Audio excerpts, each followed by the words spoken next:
After a heavily contested presidential election, nearly 1/3 of Americans believe Joe Biden won the presidency because of voter fraud.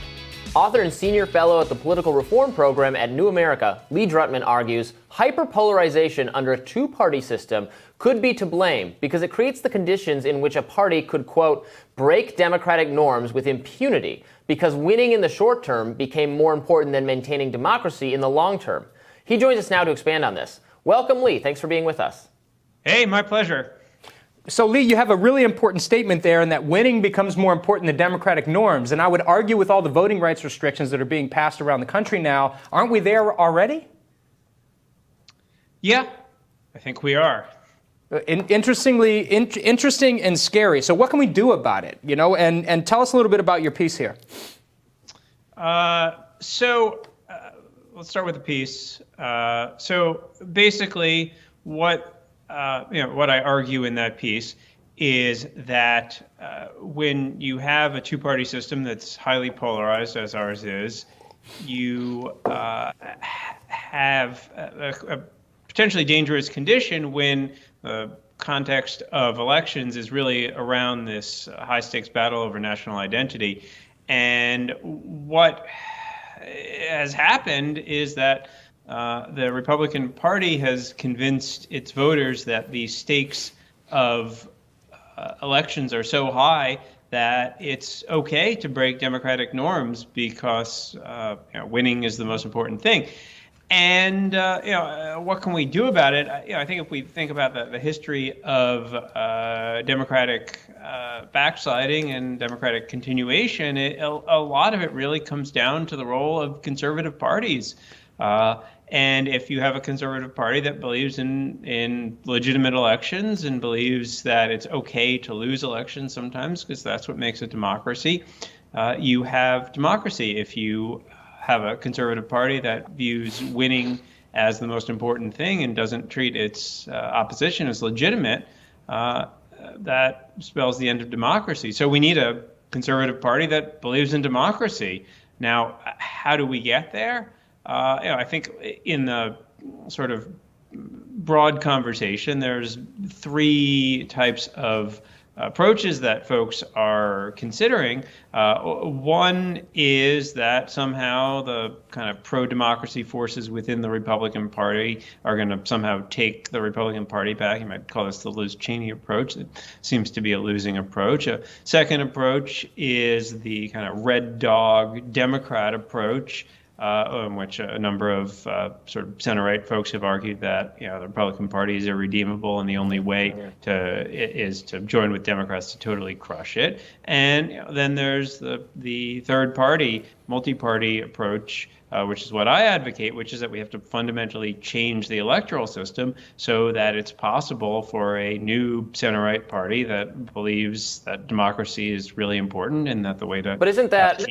I mean, you're talking about, the importance of maintaining these norms of democracy, but then you're saying we need to fundamentally, radically change the system to preserve the norms? And which is something I see liberals, people on the left, when they're like, abolish the Senate, abolish the Electoral College, because we must preserve the system we have. But obviously you're not preserving the system we have if you need to fundamentally alter the system in order to win. Right. So, I mean, I guess maybe I should have said values instead of norms, which I think are different things. I mean, basically, so if you take the idea, what is democracy? Democracy is a fragile system of self-governance in which we have lots of disagreements and lots of different values, and we find some legitimate way to achieve compromises.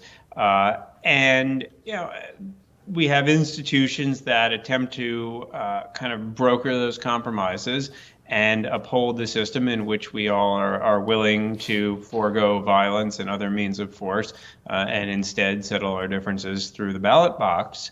And if that system that we have of institutions is no longer doing that, then we're not preserving anything by preserving a system that is no longer achieving the fundamental goal of self-governance, which is to be able to broker our disagreements peacefully. So, sometimes in order to save a set of values and a set of arrangements, we have to update and renovate them to work.